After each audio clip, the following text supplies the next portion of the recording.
Ողջույն սերի ընկերներ, սերի բարեկամներ, մեկ շաբաթյան բիջումից հետո կրկին ձեզ հետ եմ ուրեմն Facebook-յան լայվում։ Ուրախ եմ, որ միացել եք ինձ, ուրախ եմ, որ ձեր Կիրակի երեկոն Երևանում, իսկ Կիրակի առավոտը Միացյալ Նահանգներում մեզ մոտ որոշել եք կիսեք ինձ հետ եւ առաջիկա շուրջ 45 րոպե 1 ժամվա ընթացքում կփորձենք միասին խոսել մի շարք թեմաների մասին։ Հիմնական թեման լինելու է Սպյուրքը, որը կարծում եմ անցած շաբաթ շատ դրա մասին խոսվեց եւ ես դրա մասին էլ հայտարարել էի այսօր մի երկու անգամ, որ դրա մասին եմ հիմնականում խոսել։ Խոսքը արդեն գիտեք ինչի մասին է։ ԿՊԱ-կան պատգամավոր Արման Եղոյանը անցած շաբաթ ազգային ժողովում մի շարք հայտարարություններ կատարեց Սպյուրքի մասին, փորձեց սադրել, հետո դրան հետևեցին մի շարք արձագանքներ, թե ազգային ժողովում, թե ազգային ժողովից դուրս։ Ամբողջ շաբաթվա ընթացքում փորձում էի կամ ցանկություն կար պատասխանելու արձագանքելու, բայց մտածեցի սպասեմ շաբաթավերջ այդ բոլոր արձագանքները լինեն անցնեն, իսկ շաբաթավերջին լայվում մի քիչ այսպես հանգամանորեն ամփոփենք այս թեման եւ խոսենք այս թեմայի մասին, կարծում եմ հետարքիր կլինի այսօրվա հիմա լայվներ ես դրել եմ հետարքիր կերպով շնորհակալություն հայտնել Արման Եղոյանին, ԿՊԱ-կան պատգամավորին, գուցե մի քիչ տարօրինակ թվա,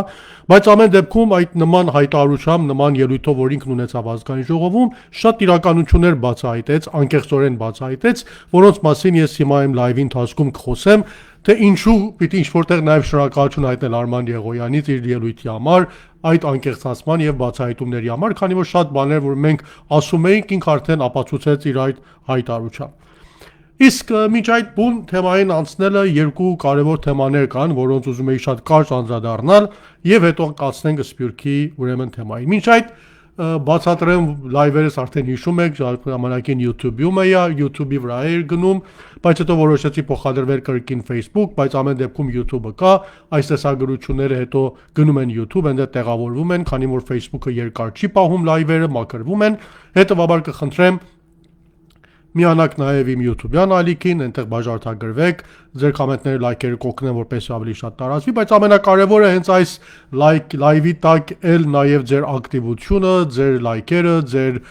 կոմենտները, որ կթողնեք, նաև եթե կկիսեք մտքերը այս լայվով կիսվելը ձեր ընկերների հետ կօգնեն, որպեսզի ավելի շատ մարդկանց այս թեման եւ բովանդակությունը հասանելի դառնա։ Իսկ մինչև Սպյուրքի մասին խոսելը ես կուզեի երկու բանի մասին խոսել։ Ուրեմն ցավալիորեն այսօր կրկին բանակում հերթական զոհի մասին լուր տարածվեց եւ եթե չեմ սխալվում վիճակագրությունը հույս եմ որ ճիշտ հիշեմ միայն 2026 թվականի ընթացքում միայն 2026 թվականի ընթացքում այսինքն անցնող 8 ամիսների ընթացքում մենք բանակում արդեն ունենք 33 զոհ իդեպ Նիկոլի խաղաղության պայմաններում։ Հիշեք, հավակնում էր, որ սահմաններին այլևս զոհեր չունենք, բացարձակ խաղաղություն ա տիրում։ Ես գրել եմ, ասել եմ, նորից եմ կրկնում։ Հենց այս զոհերի թիվը բացահայտում է Նիկոլի խաղաղության կեղծության մասին։ Բարեբախտաբար, այո, Եղրաբելուրը զոհված տղաների գերեզմաններով չի լայվում եւ դրա մեջ դա դրականալ, լավ է, դրանով մենք բոլորս անշուշտ ուրախ ենք եւ դրա համար ողջունում ենք եւ չի կարող որևէ մեկը դրան, պես ասած, կողմ լինել։ Բայց հիշենք զուգահեռ իրականությունը, որ տեղի ունենում, որ Եղրաբելուրի փոխարեն հիմա մեր ամբողջ հարաբերության տարածքում գտնվող գերեզմանատները մեկ է, աճում են մեր երիտասարդների դիակներով, որոնք անհայտ պայմաններում զավեշտալի երբեմն տխուր պայմաններում զոհ են գնում կամ ինքնասպանությունների կամ ռազմորկաների բանակի մեջ ամենատարբեր տեսակի այդպես ասած իրադարձությունների եւ միասում եմ շեշտում եմ միայն 2026 թվականի ընթացքում անցնող 8 ամիսների ընթացքում մենք ունենք արդեն 33 զոհ դեռ մինչև տարվա վերջ չգիտենք ինչ իրավիճակ է լինելու սա Պապիկյան Սուրոյի ստեղծած բանակ իրավիճակն է եւ անշուշտ դրա առաջին եւ վերջին պատասխանատուն Նիկոլն է պաշտպանության նախարարությունն է իր բոլոր հրամանատարական կազմով որոնք այս բարդակ այս վիճակը ստեղծել են բանակի մեջ ես մի շատ པարզ հարց քիչ առաջ հնչեցրել էի գնում են ոչ մարտական պայմաններում ինքնաձիգից կրակահերթ արձակելով ուրեմն բանակում զոհ են ունեցել մի շատ տրամաբանական հարց է ցակում իսկ գիտեք ես բանակում չեմ ծառայել բայց նրանք որ ծառայել են հավանաբար կհաստատեն այնպես չի որ երիտասարդը եթե գնում է բանակ որպես հատկապես եթե պարզ ժամկետային զինծառայողը առաջին օրվանից իրեն լիսկավորված իրական փաշփուշներով լիսկավորված հրացան են տալիս եւ ամբողջ ժամանակ օրվա ընթացքում այդ հրացան այդ զինվորը իր հետ կրում է գիշերը ես ինչ կանում հանգստի պահին իր հետ կրում է միասին տղաներով ես ինչ գիտեմ տղայական մթնոլորտ է բանակում իրար հետ վիճում են հետո կարող են հանեն այդ հրացանով իրար վրա կրակեն հենց այս իրավիճակը որ ասենք ոչ խապարտական պայմաններում հիմա դիրքերում հասկանալի է եթե հերթապահություն է դիրքերում լիսկավորված հրացան ունենալը անհրաժեշտություն է բայց հանգստի պահին զորանոցներում այդպես ասած լիսկավորված հրացաններ ինչպես են գտնվում զինվորների տրամադրության տակ որ մեկ էլ կարող է դրան օգտագործել կրակահերթ բացելու եւ այդպես ասած խնդիրներ լուծելու համար սա այն իրավիճակն է որ տերում է բայց կա շատ մի պարզ նաեւ իրողություն որ սա անկեղծ շեշտում եմ Նիկոլի Պապիկյան Սուրիկի եւ նրանց այս ամբողջ այս կազմի պատասխանատվության տակ է եւ նրանք պետք է պատասխան տան յուրաքանչյուր նորմալ պայմաններում գտնվող երկրում 33 հատ զոհի չէր ասնելու առաջին 2-3 այդ նմանակարգի զոհերից հետո պաշտպանության նախարարը ինքը իր կամքով հրաժարական կտար կներկայանար եւ թույլ կտար որպեսզի անաչառ հետաքննություն անցկացվի իրավիճակի մասին եւ թույլ կտար որպեսզի իրավիճակը փոխվի որպեսզի ուզոր զոհեր ունենանք բայց տեսնում ենք իրավիճակը նույնպես շարունակվում է բայց նաեւ կա մի շատ կարեւոր հարց որ մեր երիտասարդը ով մտնում է բանակ ինչպես այդպես ասած այդ մտածողությամբ մտնում որ զենքով կարող է խնդիր լուծել դե բոլորս էլ հասկանում ենք այդտեղ կարգապահություն կա դիսցիպլին կա այդ իրավիճակը Այժմ առաջի պայմանը կարելի ասել այն, որ բանակից դրսում պատկերացում են ստեղծել վերջի շրջանում Նիկոլը, որ այդտեղ ելակ ուտելու, քյաբաբ ուտելու մթնոլորտ է, զինվորը գնում է 2 տարի այդպես իրավիճակում ապրելու, բայց միանգամից հանդիպում է ռազմական դիսցիպլինի, որին ինքը սովոր չի, իրեն ուրիշ մտածողությամբ են պատրաստել բանակի համար, այդ ներկա հանրակրթական է չափանիշներով մտածողությամբ, որ ԿՊԱ-կաններ տարածում են, բախվում է այլ իրականության հետ, եւ բնականաբար դրանք ստեղծում են հոգեկան ծանր իրավիճակ բանակում։ Սա ասում եմ հոգեբանների, սոցիոլոգների քննարկման թեմա է, ես չմտնեմ այդտեղ, բայց անշուշտ դա կարևոր է։ Ու նաև այդ որ գիտեք այդքան հեշտ չի որ դուք քո զենքը մա պատկերացեք շատերի համար դա շատ մանկական է թվում, բայց հիմա պատկերացեք ձեզ զենքը ձեր ձեռքում լինի, որքան հեշտ է այդ զենքը առնել միանգամից այդպես կրակահերթ բացել քո ընկերոջ վրա, քո բարեկամի վրա, մեկի հետ որի հետ դու զինվորական ծառայություն ես անցկացում։ Դա այդքան էլ հեշտ բան չի։ Դրանք բոլորը գիտեք մի տեսակ գալիս են այն ենթամշակույթից, որ մեզ համար ստեղծվել է եւ դրա համար դա միայն վերջին 8 տարիների ընթացքում ցավոք չէ, վերջին 18 տարիների ընթացքում է եղել կրիմինալ հեռուստասերիալներով, որոնք ողողեցին ամբողջ մեր հեռուստաեթերները, հետո այդ հեռուստասերիալների արտադրողներին ժողովրդական արտիստի տիտղոսներ շնորհեցին, գնահատականների արժանացան։ Գիտեք, երբ որ ամբողջ ժամանակ այդ երիտասարդը հեռուստատեսությամբ, կինոներում տեսնում է մարդկանց, ովքեր նման հեշտությամբ զենք են օգտագործում, զենքով խնդիր են լուծում, դա մի տեսակ նաև իր համար դառնում է սովորական այդ զենքի օգտագործումը։ Հետևաբար, կարծում եմ շատ մարդիկ պետք է այս մշակույթի համար պատասխանատվության ենթարկեն այս իրավիճակի համար։ Նիկոլը առաջին հերթին, Սուրեն Պապիկյան առաջին հերթին, Գերագույն շտաբի պետ առաջին հերթին, հրամանատարական կազմ առաջին հերթին, բայց նաև նրանք ու հատկապես այն մարդիկ, որոնք իրենց վերահսկողության տակ գտնվող հեռուստատեսություններով ամբողջ մինչև 2018 թվականը ամբողջ եթերները ողողել էին կրիմինալ հեռուստասերիալներով ու փորձում էին ժողովրդի միտքը պղտորել եւ նման մշակույթ ստեղծել։ Չխորանամ այս թեմայի մեջ, կարծում եմ շատ բարձր ասելիքս ինչ որ կար ասում եմ, հուսում եմ որ սա կլինի վերջինը եւ մենք այլևս նման իրավիճակի ականատես չենք լինի, բայց մեկ է նրա պատասխանատուները պետք է պատասխանատվության ենթարկեն, ովքեր այս իրավիճակի պատճառն են։ Ու մեկ էլ նկատեցի, որ մի շարք տելեգրամի անալիքներ էլի սովորականի կախվեցին խորհրդարանական ընդդիմությունից, բա խորհրդարանական ընդդիմություն ինչ անում։ Մի տեսակ կարծես բանակում Սուրեն Պապիկյանը չի կարողանում բանակը կառավարել։ Նման իրավիճակ է ստեղծում, էլի խեղճ խորհրդարանական ընդդիմությունն աս երևույթին ստեղծված այս իրավիճակի համար պատասխանատու Հիմա, բայց կարծեմ ցանկացած մարդ ինքը պետք է իրան հարց տալ, որ ես անձամբ այս իրավիճակի ստեղծման հարցում որքան եմ մեղավոր, հատկապես այն նրանք, ովքեր գնացել են, ձայն են տվել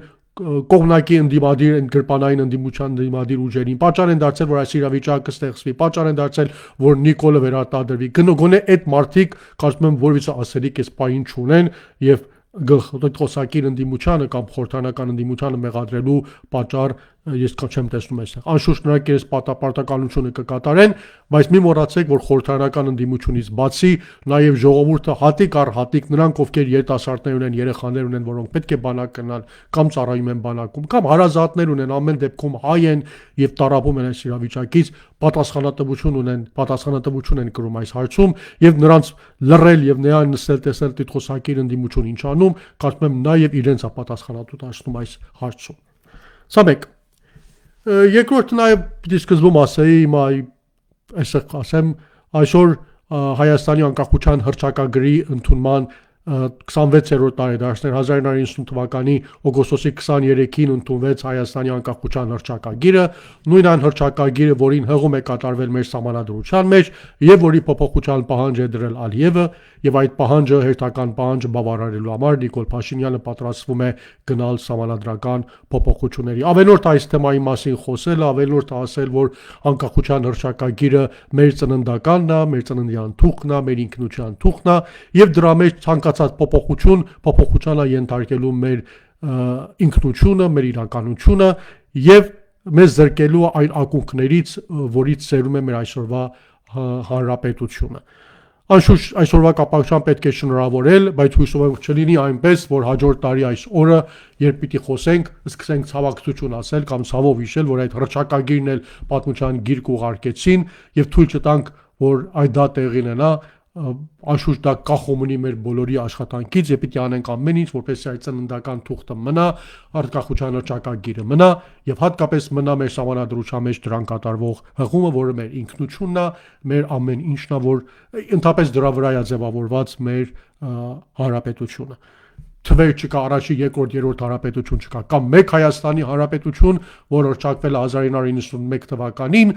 այս սահմանների մեջ, մեր այդ օրերին ունեցած սահմանների մեջ եւ դա շարունակում է գոյություն ունենալ եւ գոյություն կունենա մինչեւ այն ժամանակ, երբ մենք լինենք։ Իսկ այդ հանրապետություն ավարտվելով նաեւ հաստատ մենք կավարտվենք գոյություն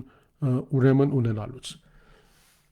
Մյուս կարճ թեման, որին կանդրադառնամ եւ հետո կանցնեմ սփյուռքի թեմային, դա վաղվանից ազգային ժողովի նիստերի բովանդակությունն է, որը կարծում եմ պետք է զբաղվի կառավարության ծրագրի քննարկմամբ, բնականաբար թեժ իրավիճակ է ստեղծվում, տեսանք արդեն ազգային ժողովի ձևավորման ընթացքում ինչպիսի իրավիճակ ստեղծվեց ուրեմն ազգային ժողովում։ Հիմա հարցածակում կառավարության այդ ծրագիրի քննարկմանը մասնակցել չմասնակցելու մասին։ Ես իմ անձնական տեսակետն եմ ուզում ասել, չգիտեմ ուրիշները ինչ կարծիք ունենան կամ ընդդիմությունը ինչ կարծիք ունենա, բայց ազգային ժողովի ձևավորման նիստերին մասնակցելը անշուշտ կարևոր էր, որպեսզի այս ազգային ժողովը ձևավորվի եւ գոյություն ունենա։ Բայց օրինակ, եթե ես լինեի մեր այսօրվա ընդդիմության տեղ, հաստատ կբոյկոտեի կառավարության ծրագրի քննարկումը, այդտեղ որոշի քննարկում չի կարող լինել, որտեղ Նիկոլի կողմից ներկայացված ծրագիրը որևիցե կերպ չի կարող բովանդակություն ունենալ, այդ ծրագրում ներառված է լինելու վեհապարի պաշտոնի ձեռացնել, ինչպես իրենք են ասել, նոր սահմանադրության ընդունումը, 4-րդ հանրապետության, այսպես կոչված Նիկոլի 4-րդ հանրապետության հռչակումը, խաղաղության գործընթացները եւ բնականաբար այդ քննարկմանը մասնակցելն, իսկ արդեն եթե դու որևիցե շանս չունես, զերո հնարավորություն ես այդ դրակետերից որևիցե մեկը փոխելու, բնականաբար հիմք հատալու, որպեսզի դու նաև մասնակից դառնաս դրա հաստատման գործընթացին եւ ես կարծում եմ մեր այսօրվա ընդդիմությունը այդ ճանապարհով չպետք է գնա։ Անշուշտ գիտեմ մի շարք մարդիկ, իթևս դրանց իմ կողմից խիստ սիրված Էդգար Ղազարյանը անհամբեր սպասում են Նիկոլ Փաշինյանի առճակատմանը, վիուներ շահելու, այդպես ասած գնահատականների արժանալու, սուր ելույթներ ունենալու, բայց մեկ է սուր ելույթներ ունենալով կառավարության այդ ծրագրի վավերացմանը ամեն դեպքում դեմ գնալը դժվար է լինելու։ Հիմա սահմանադրական օրենք կանոնակարգ ազգային ժողովի կանոնակարգի համաձայն 7 օրվա ժամկետում պետք է այդ ծրագիրը հաստատվի։ Հիմա նշանակում է, եթե 7 օրվա ընթացքում չհաստատվեց, ինչ է լինելու սահմանադրական այստեղ օրինակի համար մի շատ, այսպես ասած, հետաքրքիր հնարավորություն կարող է ստեղծել, փորձեր նիստերը ձգձգել։ ասի քվորում չստեղծել, մի տեսակ գիտեք, չգիտեմ, հիմա այդ ձևերը կարող անդիմությունը մտածի դրանց մասին, կամ նիստերը երկարաձգելով, որպեսզի այդ 7-օրյա ժամկետը անցնի, որտեղ այդ կետը կանոնակարգի մեջ կա ազգային ժողովի, որ 7 օրվա ավարտին պետք է կառավարության ծրագիրը հստակեցված լինի։ Եթե չի վավերացվում, պարզ չի թե ինչ է լինում, բայց կարծում եմ հենց այդ 7-օրյա ժամկետը կարող է հիմք ծառայի, որպեսզի ինչ որ այդպես ասած հետևություններ դրանից անել։ Ամեն դեպքում, եթե կառավարության ծրագիրը չհաստատվի, Նիկոլ Փաշինյանը վարչապետ չի լինելու, ընդդիմությունը կարող է նոր վարչապետի տեխնացու ներկայացնել, չգիտեմ դրան հնարավոր է հասնել թե չէ, բայց Աշուշ դրան հասնելը շատ ավելի հեշտ է, քան ասենք impeachment-ը, որի մասին երազում։ Ամեն դեպքում ես չեմ պատրաստվում կամ չեմ ակնկալում հաջորդ շաբաթ կառավարության ծրագրի ընթացքում հետևել կամ արձագանքել սուր քննարկումներին, որոնք ասենք Էդգար Ղազարյանի եւ նրա նմանների միջոցով լինելու են Նիկոլ Փաշինյանի ներկայացած ծրագրի բովանդակության քննարկման մասին։ Մենք այդ մարդու հետ բովանդակային ոչ մի քննարկում այլևս չունենք, ոչ մի բովանդակային քննարկում չկա, կամ մեկ հարց հասնել այդ մարդու հրաժարականին եւ ձերբազատվել, քանի որ հիմա մեկ կետ կամ երկու կետ փոխելով չի որ մեր խնդիրը լուծվելու է։ Մեր խնդիրը հիմնականում այս իշխանության հետ է, Նիկոլ Փաշինյանի իշխանության գոյության հետ է, որի ավարտին պետք է հասնել ինչքան շուտ ցանկացած միջոցով։ Okay, կարծում եմ այսքանի մասին այդ կողմնակի թեմաներին բավարարական այսքանով անցնենք եւ գնանք առաջ Սփյուռքի թեմայի մասին, ուրեմն դրա մասին խոսեմ, հավանաբար կաշխատեմ կես ժամվա ընթացքում եզրափակել շատ էլ չի երկարի լայվը, որպեսզի ձեր ժամանակն էլ երկար չխլեմ։ Եթե հետևել եք նիստերին, գիտեք, որ Արման Եղոյանը ուրեմն ելույթ ունեցավ, հիմա անկեղծ ես մանրամասնությամբ չեմ հետևել, այդպես ասած, ինչ ելույթի հաջորդեց Արման Եղոյանի այդ հայտարարությունը կամ ինչ կոնտեքստի մեջ նման որոշեց ինքը նման հայտարարություն կատարել, որ հզոր Սփյուռքը հակադրեց հզոր Հայաստանի հետ եւ հանգեց այն եզրակացչան, որ որքան հզորանում է Սփյուռքը,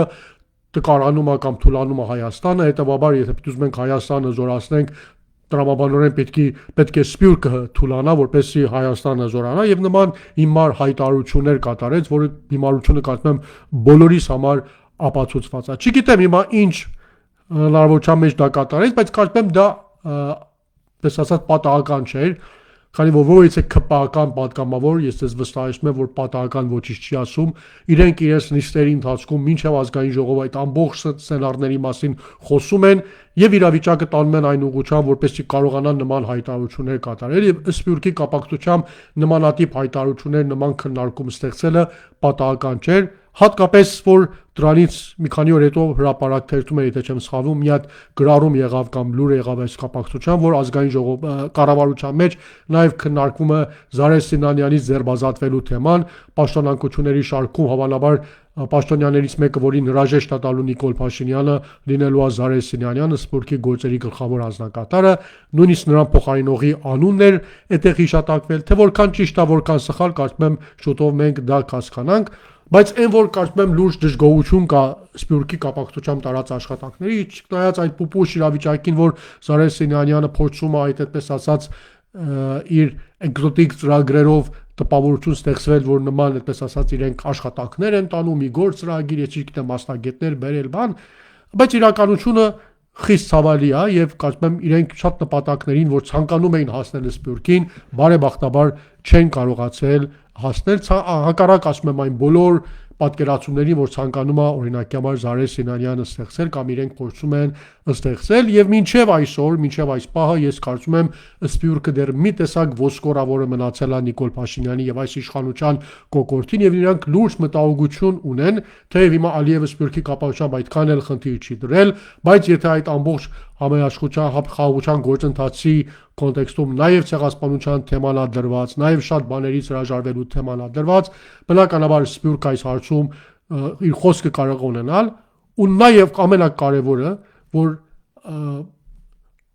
Ադրբեջանում պահվող Արցախի ռազմաքաղաքական ղեկավարության գերության մեջ գտնվող ռազմաքաղաքական ղեկավարության կարգավիճակի կամ ծանր պայմանների մասին այսօր տեսնում ենք Հայաստանից ցավոք սրտի Հայաստանի իշխանությունների կողմից որևիցե լուրջ աշխատանք չի տարվում իրավիճակի կապակցությամբ, հատուկ են իրավապաշտպաններ են, որոնք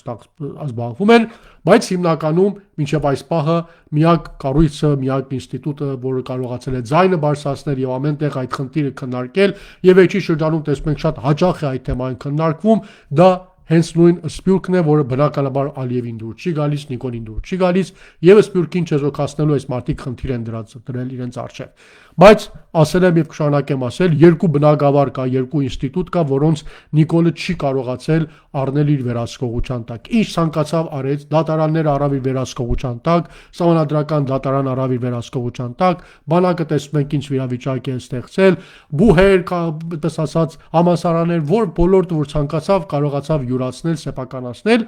բայց երկու ինստիտուտ կա, որոնց չի կարողացել իր վերահսկողության տակ առնել։ Մեկը եկեղեցին է, հայոց առաքելական Սուրբ եկեղեցին է եւ վեհապար հայրապետն է, որի հարցում ինքը մինչ այս պահը ձախողել է բարեբախտաբար եւ չի կարողացել դա առնել իր վերահսկողության տակ, եւ երկրորդը բնականաբար Սպյուրքն է։ Հիմա եթե հիշեք իրենց ամենահայտնի այդ ձախողած ծրագիրը տարբեր համայնքներում հանձնակատարներ նշանակելու ծրագիր Նիկոլը սկսեց, որ մենք տարբեր համայնքներում հանձնակատարներ ենք նշանակում, մի քանի փոքր համայնքներում, որտեղ ընդհանրապես ավանդական սպյուրք էլ չեն, ես դրանց ավանդական սպյուրք չեմ արում, ընդհանրապես սպյուրք չեմ համարում, հայկական համայնք եմ համարում, հիմնականում Հայաստանից, հատկապես վերջին տարիներին արտագաղթածների շնորհիվ ստեղծված համայնք է, որը սպյուրք չի, որևէ առնչություն չունի սպյուրքի այն ավանդական հասկացողության հետ, որ մենք ունենք, այդ համայնքներում իրեն հաջողել է մի քանի, պես ասած, ներկայացուցիչներ նշանակել, բայց դրանք բոլորը արդեն հասկանում ենք ցուցական եւ ձևական համայնքներ են, բայց այն կարևոր համայնքները, որոնք խոշոր դերակատարություն ունեն, ազդեցիկ ձայն ունեն, այդ համայնքներում ինքը բացարձակ ձախողում ունեցել։ Օրինակ Միացյալ Նահանգներում նման հանձնակատարներ, որքան գիտեմ, չի կարողացել նշանակել կամ եթե նշանակել է, դարպես որևէ մեկը նրանց գոյության մասին չգիտի։ Լիբանանում, Սիրիայում նման կարևոր ավանդական սպյուրքը ներկայացնող ասելիք ունեցող սպյուրքի կապակցությամբ ինքը բացարձակ ձախողություն ունեցել եւ ամենահայտնի սպյուրքը, որտեղ ինքը ձախողում ունեցել եւ ամենամոտիկը Հայաստանին, դա Իրանի սպյուրքն է, որտեղ նույնիսկ Զարե Սինանյանը անցնող արդեն 2019-ին պաշտոնի նշանակվել է, հիմա արդեն 2006 թվականն է, 7 տարի է մոտավորապես այս պաշտոնին է ինքը, բայց մեկ անգամ 30 րոպե հեռավորության վրա գտնվող ինքնաթիռով, այդպես ասած 1 ժամվա հեռավորության վրա գտնվող Իրան չի կարողացել այցելել եւ կարծում եմ սա Սպյուրքի գործերի ցանկացած հանձնակատարի կամ պատասխանատուի ամենամեծ ձախողումն է, որը ամենակարևոր մեր սպյուրքներից մեկը նույնիսկ ժամանելու թույլտվություն կամ իրավունք կամ համարձակությունը չի ունենում։ Սրանք բոլորը խոսում են շատ հստակ ձախողումների մասին, հաստատ դրանք Նիկոլի հայացքից թաքուն չեն մնում եւ ինքը լուրջ խնդիր ունի սպյուրքը որևէ կերպով ձախողեցնելու եւ շատ պարզավոր այդ իրավիճակը այս պարտականությունը Զարե Սինանյանը չի կարողացել կատարել եւ չի կարողանալու կատարել եւ կարծում եմ այդ դժգոհություն այս իրավիճակը կա հիմա կրկին այս մարդիկ նման process-ն են դրել կամ գործընթացն են մեկնարկել սպյուրքը ներսից պարակտելու խնդիրներ արծարծելու սպյուրքի կապակցությամբ նման դիսկուրս առաջացնելու եւ պարակտելու նման դիսկուրս կամ նման խոսակցությունը սպյուրքի մասին եթե հիշեք մեկ անգամ էլ նույն թեժությամբ սկսվեց 2020 թվականի պատերազմից առաջ, որտեղ այն ժամանակ էլ իրենք լուրջ վտանգ էին զգում Սպյուրքից, որ Արցախի պատերազմը սկսվելու դեպքում ինչ արձագանք ունենալու Սպյուրքը, ես դրա մասին շատ մանրամասն եմ խոսել, որ 2020 թվականի հունիսության այդ իրադարձությունները Տավուշի այդ կարճատև պատերազմի քանի օրյա, ես միշտ ասել եմ դա մի փորձարկում էր, որպեսզի տարբեր ոլորտներում արձագանքները քննարկեն եւ արձագանքներից մեկը նաեւ հենց Սպյուրքի արձագանքն էր եւ հիշեք այդ Տավուշի դեպքերի կապակցությամբ 2020 թվականին պատերազմի նախորդած ամիսներ առաջ տեղի ունեցած այդ պատերազմի ժամանակ Սպյուրքը ինչպիսի ուժ ու արձագանք ունեցավ հենց մեր համայնքում այստեղ նույնիսկ այդպես ասած քիթ ու բերան ջարդեցին հայերն ու ադրբեջանցիները այստեղ եւ կարծում եմ դա շատ բան ասեց շատ կարճ ասեմ որ բնականաբար նրանց հիմնական թեմաներից մեկը հենց հատկապես ամերիկյան համայնքում Սպյուրքը չեզոքացնել էր եւ ցավոք սրտի Քրիստինա Ալաջյանների նման կերպարներ ոտքի հանելով 40-օրյա պատերազմի 44-օրյա պատերազմի ժամանակ կարողացան դրան հասնել ժողովրդին պահել վերահսկողության տակ թույլ չտալ որ այն իրավիճակը որ ամիսներ առաջ ստեղծվել էր տեղի ունենալ եւ կարողացան հասնել մասամբ իրենց նպատակին եւ մենք ունեցանք այդպես ասած չեզոքացված պարակտված Սպյուրք եւ հիմա նույն այդ իրավիճակը նկատի առնելով այս ակտիվացումը որ կա Սպյուրքի կապակցությամբ մի տեսակ ինձ մտահոգում այն հարցով որ շատ լուրջ գործընթացներ կան եւ կրկին Սպյուրքին այս հարցում չեզոքացնելու կապակցությամբ խնդիր կա դրված եւ այդ խնդիրը այդպես ասած քանի որ դրված է բնականաբար պետք է Սպյուրքի հարցը հրապարակ բերել եւ փորձել չեզոքացնել Արման Եղոյան հիմա գիտեք շատ հետաքրքիր էր եւ խոսում էր Սփյուռքի մասին, խոսում էր ասում էր Սփյուռքի հզորացումը Հայաստանի տկարացման բերումով եւ որպես ապացույց թվականակ էր հիշում։ Ասում էր որ Հայաստանից արտագաղթ է լինում դեպի Սփյուռք, Հայաստանի բնակչության թիվը պակսում է, Հայաստանը թուլանում է, Սփյուռքը ուժեղանում է։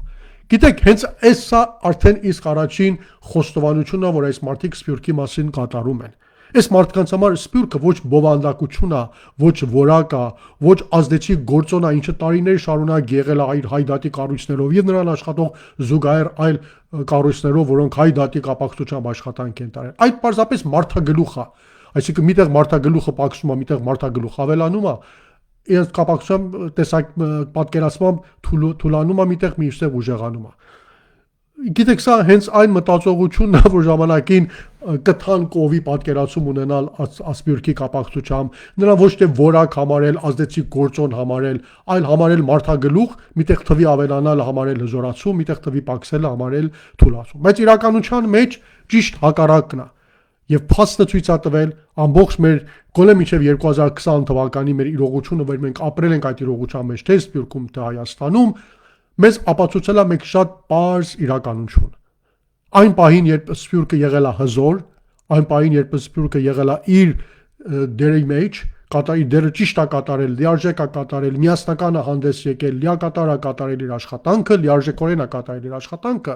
մյուս կողմում Հայաստանը եղել է հզոր, Հայաստանը կարողացել է ապավինել այդ հզոր Սփյուռքի ուժին եւ ինքն էլ հզորանալ։ Եվ ընդհակառակը, այն ժամանակ երբ Սփյուռքը թուլացել է, պարակվել է, իր դերակատարությունը չի կարողացել ճիշտ կատարել, մենք մյուս կողմում Հայաստանի դեպքում էլ նույն տկարացման ականատեսն ենք եղել։ Փաստը մինչև 2020 թվականը տեղի ունեցող իրադարձությունն է, երբ Սփյուռքը հայ բոլոր խնդիրներով հանդերձ աշխատել է Հայաստանի իշխանությունների քաղաքականության ծիրի մեջ եւ կամ զուգահեռ են աշխատել ցեղասպանության հարց, Արցախի հարց, Հայաստանում գոնե միշտ այն ժամանակին մտցուցականորեն կամ ձևականորեն Նիկոլ ասում է, որ ինքն էլ հայդատական գաղափարախոսություն է ունեցել, Արցախը համարել է, այդպես ասած, Հայաստանի մաս, այդ ժամանակ այդպիսի մտածողություն է ունեցել եւ այդ ժամանակ տեսնում ենք Սփյուռքն նույն պատկերացումն է ունեցել եւ այս երկուսը մեկը մյուսին թեու թիկուկ են կանգնել, բայց այն պահից երբ այդտեղ սկսել են իրար հակադրվել, այդ պահից է որ սկսել է թուլացում առաջանալ։ Հետևաբար կարծում եմ մի քիչ եթե արդար նայենք, փաստերով նայենք, թվերով նայենք, բոլորիս համար ընդհանրապես ապացուցելու կարիք էլ չկա, պարզ իրողություն հետեւյալն ովքեր ապրել են Սփյուռքում կնկատեն, որ հզոր Սփյուռքը առաջացնել է հզոր Հայաստան, Հայաստանի պետականություն, իսկ հզոր Հայաստանի պետականություն, երբ ինքը թեփթիկունք է կանգնել Սփյուռքին, ստեղծել է հզոր Սփյուռք իր բոլոր կառույցներով, որոնք կարողացել են, այդպես ասած, ժամանակի ընթացքում օգնել նաև Հայաստանի հզորացմանը։ Իսկ ամենահետաքրքիր հայտարարությունը, որ Արման Եղոյանը արեց, դա մի հետաքրքիր հետո հաջորդ օրը հարցադրում էր, որ ինքը ուղղեց Գեղամ Մանուկյանին, որ եթե միտեղ Հայաստանի շահը եւ հայկական շահը իրար հակադրվեն, հիմա ինքը հայկական շահը բերում էր Սփյուռքի շրջագծի մեջ էր քննարկում, դուք որը կընտրեք, հայկական շահը կընտրեք, թե Հայաստանի շահը կընտրեք։ Իհարկե Գեղամ Մանուկյանը շատ հետաքրքիր պատասխան տվեց, հետո եթե չեմ սխալվում նաեւ ընկեր Իշխան Սաղաթելյանն էր անդրադարձել այս թեմային, պատասխանել էր այս հիմար հարցադրմանը, բայց ես հիմա կուզեմ այս թեման մի քիչ այստեղ բացենք միասին, տեսենք արդյոք այս հարցը իրապես իմաստ ունի թե անիմաստապես հարց է հարցադրում, որ նույնիսկ պատասխաններն անիմաստ։ Հայաստանի շահ եւ հայկական շահ։ Առաջին հայացքից կարելի է շատ այսպես ասած գեղեցիկ, էկզոտիկ հարց տվալ։ Մի տեսակ առաջին հայացքից էլ ամեն մարդ կարող է մտածել, լավ, եթե միտեղ Հայաստանի շահը այս մի բան լինի, հայկական շահը մեկ ուրիշ բան լինի, այս շահերը հակադրվեն իրար, ես որը պիտի ընտրեմ, հայկական շահը պիտի ընտրեմ, վնաս պատճառեմ Հայաստանին, թե ընդհակառակը Հայաստանի շահը պիտի ընտրեմ, հայկական շահին պիտի վնաս պատճառեմ։ Բայց իրականության մեջ, եթե խորապես ենք նայում թեմային, այդպիսի իրավիճակ ընդհանրապես չի կարող ստեղծվել։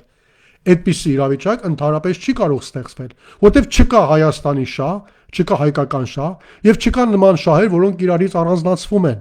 Եթե չկան իրարից առանձնացող նման շահեր, հետեւաբար դրանք չեն էլ կարող իրար հետ, այդպես ասած, հակասության մեջ հայտնվել։ Արման Եղոյանի հաջորդ անկեղծ խոստովանությունը, որի համար ես իսկապես ուզում եմ իրենից շնորհակալություն հայտնել, հենց այստեղ է գտնվում։ Քանի որ իրենց համար Հայաստանը հայկականությունից զուր կա։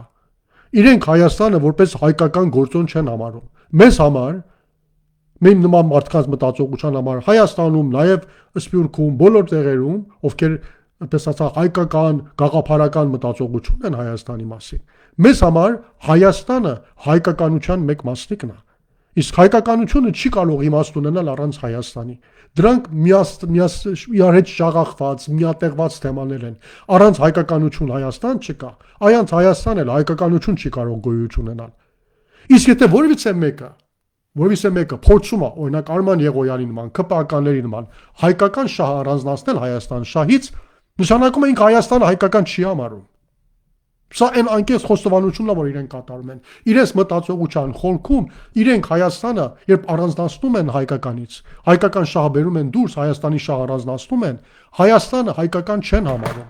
Իսկ մենք ինչ էինք ասում ամբողջ ժամանակ։ Ասում ենք, որ այս մարդիկ թուրքեր են, այս մարդիկ թրքայաց արյան մեջ թրքական գեներ կան, չգիտեմ որտեղից են սերում այս մարդիկ։ Ընդհանրապես հայկականության հետ որից առնչություն չունեն։ Ու Արման Եղոյան ինքնաբերաբար հաստատում է մեր ասածը, ապացուցում է մեր ասածը, որ այս մարդկանց համար Հայաստանը հայկականության որևիցե տար չի պարունակում իր մեջ։ Այլապես շահերը չէին առանձնացնի հայկական շահը Հայաստանի շահերից։ Խոստովանում իր խոստովանության իմաստը հետևյալն է, որ իրենց համար Հայաստանը հայկական ինչ-որ գործոն չի, հայկական այդպես ասած ֆակտոր չի։ Իրենց համար Հայաստանը աշխարհագրական մի հատ Նիկոլի գծած սահմաններն են 29740, չգիտեմ քանի կիլոմետրը, որ Նիկոլը որոշել է իրենց համար, հիմա Սևանի ծովի մակերևույթով հավանաբար ամենական վերևցած է լինում, այդ ցամաքային տարածքն քիչ ու շատ է լինում։ Իրենց համար աշխարհագրական մի հատ տարածք է, որը հիմա իրենց վարչակալության ատրված ժամանակավոր կերպով, իրենց իշխանության շրջանում, իրենց հոր դուքանի նման կարող են այդտեղ արևտուր անեն, իրենց համար միայն այդպես ասած փող վաստակելու, պարգևավճար ստանալու, այդտեղ առանձնատներ գնելու, հար ստանալու, պաշտոններ ունենալու, միայն այդքանի համար է իրենց համար բացատրվում Հայաստանը։ Հայկականությունից զուրկ ինչ-որ երևույթ է։ Իրենց համար հայկականը միայն այդքան է, աշխարհագրական սահմաններ, որը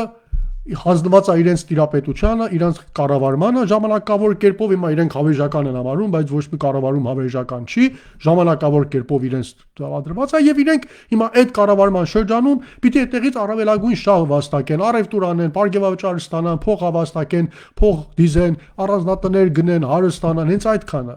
Հայաստանը իրենց համար դրանով է բացատրվում։ Ու քանի որ այդպիսի պնդածողություն ունեն իրենք Հայաստանի մասին, Հայաստանը համարում են իրենց կառավարման ազգված ինչ-որ շրջան եւ ոչ մի հայկական պատկանելիություն չեն զգում իրենց գեներով դրան։ Հենց այդ պատճառով, որ այդ տարածքից հանգիստ կերպով երեք Արցախն են հանձնում, Տիգրանաշվես, չգիտեմ,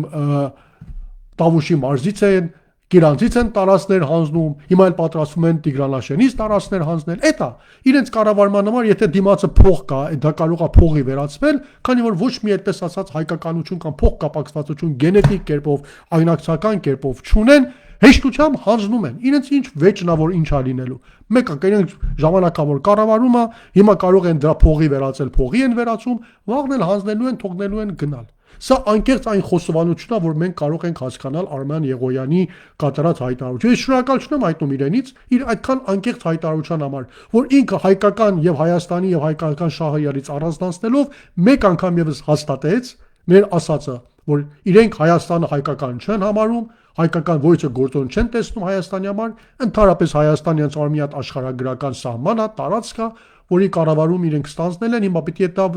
ծառայեցնեն, ինչպես դուք ինչ-որ խանութ եք վարձակալում, այդտեղ աշխատում եք, փող եք անում, իրենց համար էլ Հայաստանը ամբողջությամբ նույնն է։ Բայց իրականության մեջ հայկական շահը չի կարող առանձնացվել Հայաստանի շահից։ Չկա Հայաստանի շահ, չկա հայկական շահ, կա Հայաստանի եւ հայկական շահ, միատեղ շահ։ Եվ այս շահերը չեն կարող իրար հետ հակադրվել։ Որևիցե դեպքում չի կարող լինել Հայաստանի շահ, որը կհակադրվի հայկական շահի, կամ հայկական շահ, որը կհակադրվի Հայաստանի շահի։ Եթե դու ունես հայկական մտածողություն, եթե Հայաստանը համարում ես հայկական։ Եկեք օրինակներով խոսեմ, որպեսզի պարզ դառնա։ Հիմա կարող է շատերը ասեն, բա Արցախի թեման, բա ցեղասպանության թեման, սրանք այն թեմաներն են, որ ցանկացած ԿՊԱ-ական կարող է բերի եւ այդտեղ այդպես ասած ներկայացնի եւ ասի, ահա տեսեք, օրինակի համար Արցախի հարցում։ Հիմա Հայաստանի շահերից բխում է, ինչպես Նիկոլն է ասում, Հայաստանի շահերից բխում է, որ մենք Արցախի թեմայի մասին չխոսենք, Արցախի թեման փակենք, ռազմագերիների թեման փակենք, սա Հայաստանի շահն է դրա մեջ, բայց հայկական շահը ասում է, չէ, դրանք մեր հայկական տարածքներն են, պետք է դրանց պաշտպանենք։ Հիմա արտաքուստ արևելույթ եթե նայում ենք, այստեղ ինչ-որ հակադրություն կա, բայց իրականության մեջ ի՞նչ է տեղի ունենում։ Իրականության մեջ տեղի ունենում, երբ հայկական եւ Հայաստանի շահը այսպես առանձնացվում այս իշխանությունների օրոք իրարից, մենք հայտնվում ենք թույլ դիրքում։ Բանակցային սեղանում չունենք, սեղանի վրա չունենք որևիցե բանակցային լծակ։ Հիմա եկեք այդպես ասած մի հատ այդպես մի բան պատկերացնենք։ Երևակայեք Նիկոլը Արցախը հանձնած չլիներ, առաջնորդված լիներ հայկական շահով։ Արցախը հանձնած չլիներ։ Այդ 7 տարածքներն էլ շրջակա մեր ձեռքում այսօր լինեին Արցախինը։ Արցախը ունենար նախկին այդ կարգավիճակը, որ մենք ունեինք։ Լավ, այն Պրահայում 2022 թվականի հոկտեմբերին էջեցան, այդ հայտնի թուղթը ստորագրած չլիներ, Արցախը Ադրբեջանի մաս ճանաչած չլիներ։ Հիմա նույն Հայաստանի շահերից բխելով մենք կարող էինք բանակցային սեղանի վրա հսկայական խաղաթղթեր ունենայինք մեր ձեռքում։ Հենց Նիկոլ Փաշինյանին կարող էր ունենալ Հայաստանի շահեր առաջ տանելու համար։ Այսինքն հայկական շահերից չհրաժարվելով ունենալու էր իր ձեռքում ինչ-որ գործոններ, ասենք 7 տարածքներ Արցախի ազգաբնակչության հարցը, հենց ուղղակի Արցախը, ժողովրդի անկախությունը, որոնց շուրջ կարող էր նստել բանակցային սեղանին, բանակցել։ Հիմա զիջումների գնալու տարբերակով եթե ուզենար գնար, հիմա ինչ-որ տարածքներ հանձներ, ինչ-որ զիջումների գնար, սա կարգեր ամեն դեպքում ձեռքում ինչ-որ մի բան ունենալու էր։ Բայց ինքը հանուն այսպես կոչված իր Հայաստանի շահերի հրաժարվելով հայկական շահերից իրեն պարզապես զրկել է բոլոր այդ խաղաթղթերից, որ ունի բանակցային սեղանին այսօր կարող էր ունենալ Ադրբեջանի դիմաց։ Հիմա բանակցության սեղանին նստում է ինչ ունի իր ձեռքում Նիկոլայ այս պահին բանակցային սեղանին։ Ոչինչ բանակցելու համար Ադրբեջանի հետ։ Շեշտում եմ, եթե հայկական շահերից հրաժարված չլիներ, որպես հայկական շահի կարևոր գործոններից մեկը Արցախից հրաժարված չլիներ, հիմա